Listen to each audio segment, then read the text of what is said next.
Okay, you all know what we're here for, so let's begin. My full review of Humanz, the new Gorillaz album. So the album has been out for a little over a week and has had time to sink in for me and a lot of other people. I didn't want to rush this review out like a lot of other reviewers. I really wanted to give this album a fair few listens while in the right mindset so I could compose my thoughts and really think about it. So, now we arrive at my conclusion. How's the album in my opinion, and how does it stack up with the band's previous work? Let's start where all things start, at the beginning. I'm very fond of the first few tracks on this album. Ascension is a great opener. It's fast, it's swift, and it's got a banger vibe to it and already clues us into some of the overarching themes of the album. The world's going down, boys, time to party like there's no tomorrow. It leads well on over to Strobe Light, which is, if I'm not mistaken, Damon Albarn's favorite track from the new album. Funnily enough, he doesn't sing on it, but so does Pevin Everett. I think this collaboration worked out spectacularly. His vocals are just unbelievable. It's such an 80s throwback tune and really fits with the party aesthetic of the album. However, there's still something a little off about Everett's vocals. They seem almost regretful and longing for more. Are we Obsidian? Is this how it goes? This to me spells out that some people on this party aren't having that good of a time. After all, the world is ending, and you people are out partying and sinning, instead of seeking redemption. For shame. This might be an unpopular opinion though, but I almost think this track goes on for a bit too long. It's 4.5 minutes long, and I personally think the song could have been shortened just a little bit. It kind of overstays its welcome, at least for me. Shut up, it's my opinion. I think the transition between Strobe Light and Saturn's bars is a little jarring. It's such a genre change and it just doesn't feel as smooth as I would like. However, Saturn's bars is a very likable track with some great vocal flair by Popcan. His delivery is fruity and laid back, and 2D's vocals feel very classic Gorillaz, you know?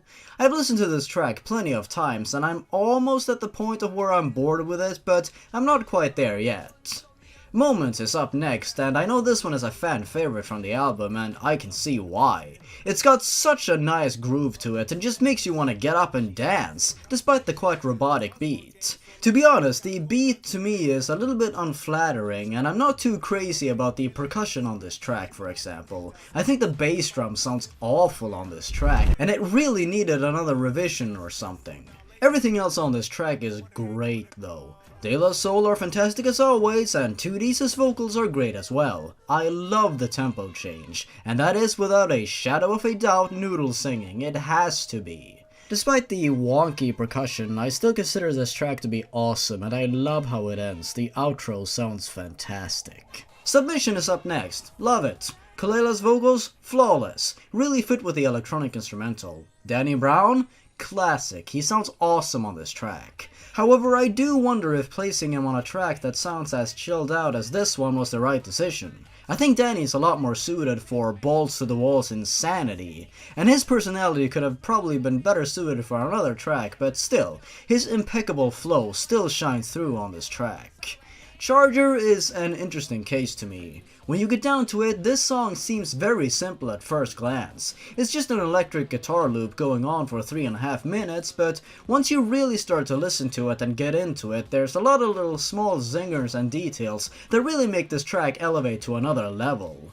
Grace Jones was the perfect choice for this absolute roller coaster, and she sounds so evil. I'm also fond of 2D on this track. He sounds uncertain and panicked that it just fits so well with the unforgiving and intimidating soundscape this track is going for. Next up is the best track on the album. If not in all of Gorillaz' discography, I just can't explain in words how absolutely fantastic this track is. It's touched my souls in ways I cannot describe, and I'd be surprised if other people haven't had the same experience. I am of course talking about Elevator Going Up. Next up is a track that has actually touched my soul due to the underlying meaning of the track, Andromeda. If you haven't heard the meaning behind it, I suggest listening to the Song Exploder interview with Damon Albarn, where he explains it, and it's fantastic. This track is awesome. What more is there to say about it? It's funky, surprisingly heartfelt, and lets 2D take center stage, which doesn't happen a lot on this album. Busted and Blue comes afterwards, and I'm still astounded by how smooth the transition from Andromeda to this song is. It's incredible. And so is this track. It's one of my favorites on the album. I do need to be in the right mood to listen to it though. If I'm not in a good mood, this track gets skipped unfortunately. It's just so beautiful and reflective, and sometimes you just need a fresh of breath air, you know? After Busted and Blue, which feels like a dream, we're taken back to reality with our fellow narrator who assures us that he'll only go as far as we want to.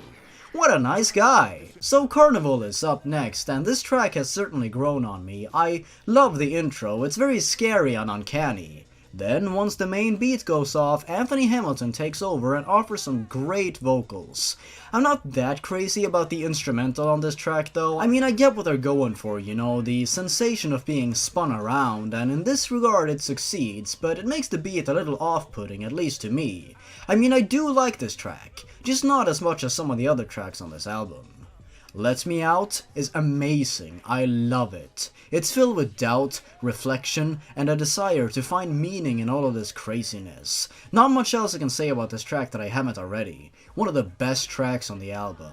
Following this comes the absolute worst track on this album, Sex Murder Party. I can't stand this track, I'm sorry. I've given this track a good fair few listens and has really tried giving it a shot, but it's just not clicking for me. 2D and the collaborators just sound half asleep and completely uninterested, and the rap verse by Zebra Cats is just weird. It doesn't seem to be saying anything. It's like, oh, you're in the bathroom, now you're high, I'm jealous, whatever, stop wasting my time. I guess I understand what the track is going for. It's from the perspective of someone who sees this end of the world party for what it truly is, and they see all these soulless husks around them. It's just not the party they were expecting to see once they stepped out of the elevator. You think it's gonna be awesome and amazing, but it's just off, you know? For that, I guess I commend this track, but what I care about more than anything is if the track sounds good or not, and in my opinion, this track just sounds uninspired and sleep-inducing. It's one of the longest tracks on the album as well. I can't believe this track got snubbed from the standard edition when much better tracks were shoved onto the deluxe version. I just don't get it. It's not a good track. And before anyone labels me a hater, shut the fuck up. It's good to be critical towards your favorite bands. How else are they gonna improve for the future? Immediately after this snorefest, however, we get She's My Caller, which is a huge step up. It's a cool track, very suave and a little bit sexy if I do say so myself. It's funky and almost sounds like the final boss music of some old retro video game. Someone should make an 8-bit remix of this track. It's a good track, yeah. The interlude that comes after, The Elephant, is interesting to me. How come? The track tells us that out of the elephant's trunk, confetti comes out. What do you think could be associated with elephants in the context of this album? That's right, the Republican Party. And when do we usually use confetti? When someone wins. Yep, this interlude to me represents the Republicans winning. Now believe me, I'm not trying to get political here, I'm just stating what I think the album represents. Hallelujah Money comes next, and is probably the album's lowest point in terms of how much hope is left in the world, but a high point in terms of the album's themes, statements, and what it's trying to say. All of it comes to a head here, with a beautiful track and a sinister and demented narration by Benjamin Clementine. It just gives me chills every time. Everything feels hopeless, like there's no point. Clementine's character tells us that love is the root of all evil, that this new world is not against our morals and legally tender. Gosh, it's just so great. 2D's chorus comes in and debates just what to do. How will things go? This track is one of the best on the album. The album, at least the standard edition, then finishes off with We Got the Power. I've heard some people say that they like this track and some say that they hate it. When I first heard it, I actually loved it, but now, I'm actually kind of indifferent about it. I'm in the middle.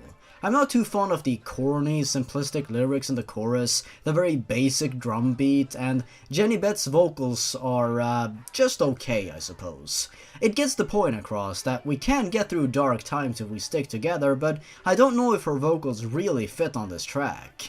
I don't know, I much prefer how something like Demon Days ended its album. Much more subtle as opposed to, hey everyone, we have the power to love! I do think this track is necessary though, as a beam of light at the end of the tunnel to signify that though times are rough, we can get through them. However, I did read a very interesting theory about this whole album on Reddit that actually made me doubt this interpretation of the song. Hear me out here. Either this song is exactly what it appears to be on face value, a rejection of the indoctrination and the ideals and morals of Benjamin Clementine's character in Hallelujah Money, and an anthem for the people to come together as one and love each other no matter what. Either that, or it's a chant for the people who have been completely brainwashed by what Clementine said previously, and they're simply trying to appear happy and carefree amidst all the turmoil and terror that's going on in the world due to this apocalyptic happening. Reading this theory actually gave a lot of weight to the album as a whole, and I'll get to how the bonus tracks fit in a bit. I love the interlude that follows. New World is loud, harsh, and terrifying. What I like to think it represents is the album's narrator feeling disappointed because his master plan of oppressing those around him didn't work out, as the people have rejected his lifestyle and way of thinking. He's trying to make a comeback here, trying to get people back on his side again in this new world that has formed. Come on guys, I was just trying to get close to you, is that so wrong? It's like he's trying to save face. Next up is The Apprentice, right now my favorite out of the bonus tracks on the album. It's so damn groovy and chilled out. In fact, this whole song feels like it crawled straight out of the 90s or something. It's great. And not the bad kind of 90s, the good kind, like B44. Halfway to the Halfway House is next and is, okay. It's not my favorite track on the album, but it's alright. A little unremarkable and a little out there, but it's okay. I actually kind of imagine this track as being a representation of the band heading out into space with all the otherworldly sounds and bleeps and bloops throughout the song, to escape from all the pain and suffering that's going on in the world over the course of the album, with the narrator urging them to stay close to him while they reject this and try to get away. If you look at it that way, I guess this song becomes a little better, at least in my opinion. Out of Body is alright as well. I think the cocky, standoffish rap in it is pretty fun, if a bit cheesy and a little bit cringeworthy if I'm gonna be honest. Other than that, 2D's vocals sound pretty great, but that's about it. Ticker Tape is next, and actually reminds me a whole lot of a Michael Jackson track by the name of The Girl Is Mine, and you should check that song out, it's really good. And for that, I actually really like this track a lot. It's very calming, very smooth. I love the collaborators on the track, and I like that 2D gets to have more space to sing here as well. The instrumental is amazing and really fits with the vocals. The album finally closes off with Circle of Friends, which is a song I've heard many people criticize. I'm somewhat indifferent towards this song. It's very basic and simple, with the phrase circle of my circle of friends being repeated throughout it. Yes, it's basic, but I don't know, there's something charming about it to me. Once I read the theory I mentioned earlier on Reddit though, this track actually becomes very eerie to me. In the beginning of the track, you hear gunshots, violence, and police cars in the background and all that. Then, the people come together to sing about their circle of friends. What if, and bear with me here, the people have become so beaten and broken by all of the trauma and suffering that's happening around them, that their spirits have completely broken, and are now repeating this simple phrase over and over again, because they've all been driven to insanity and madness, and are trying to tell themselves that everything is okay, despite it being so far from okay. You think back to more light-hearted tracks on the album like Moments and Saturn's Bars, and you just wish you could go back to that, but you know that there's no turning back now. Terrifying stuff. So, with everything about the album said and done, what are my final thoughts? I'm not sure. Listen, Gorillaz are my favorite band, my absolute favorite band, at least for now. They have been ever since 2015 for me, so quite a long time. Some tracks on this album were absolute high points and were nearly flawless, and then there was garbage like Sex Murder Party on there. Secondly, I think the percussion on this album was heavily underwhelming and disappointing. No goddamn acoustic drums to be found. I mean, I understand Damon's reasoning for not using any acoustic instruments. It's the future! However, I don't like this. I'm a sucker for acoustic instruments like acoustic guitars and drums and so on, and there was none of this on the album as far as I heard. If you listen to Demon Days, you'll hear a bunch of different instruments from all over the world, which makes the whole album sound a whole lot more organic. This album feels a lot more, produced and plasticky, you know? Lots of dancehall loops and radio-friendly business, and I don't know who to blame here. Is it Damon or Twilight Tone or someone else? I don't know, but whatever. As a concept, I think the album is incredibly ambitious and very compelling, but the execution leaves at least some to be desired. Now, let's address the common criticism of this album that 2D isn't featured enough. What is my view on this? I actually agree with this. He isn't featured enough. Sure, maybe Gorillaz are trying new things, and I commend Damon for experimenting with this album and probably stepping out of his comfort zone, but there's no escaping that 2D is an integral part of the band. He needs to be there. Yes, Gorillaz have had a lot of collaborators in the past, but certainly not to this extent.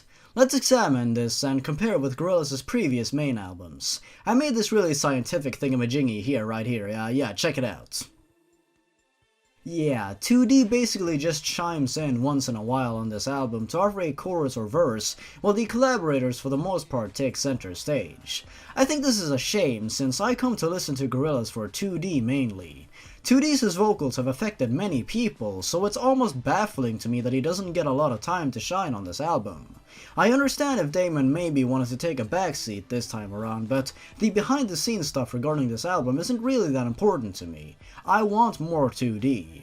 There should be a fine line between collaborators and the main band. Something like She's My Caller or Sentence Bars is just enough for me, but no, in a lot of tracks on this album, the collaborators take center stage and almost take over. To me, in my own humble opinion, that's disappointing. Then again, most of the collaborators on the album do give their A-game and sound fantastic, so you can't really fault them for anything. And when you get down to it, most songs on this album do hit the home run. There were some definite shortcomings and some baffling decisions, and some songs that frankly feel almost unfinished and rather poorly executed.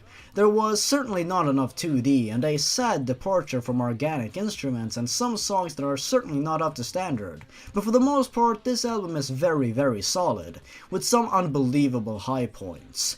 The artistic merit of the album as a whole is very strong and very alluring, but how would I rank it together with the rest of the albums? First up would be Demon Days, of course. Then I'd say Plastic Beach. Then Humanz, Gorillaz, and then The Fall. Sorry The Fall, I still love you. And that should be all for now. Thanks for watching my incoherent rambling for a bit and for sticking with me till the end of the video. I hope you enjoyed it and can at least see where I'm coming from. Thanks for watching everyone, stay awesome.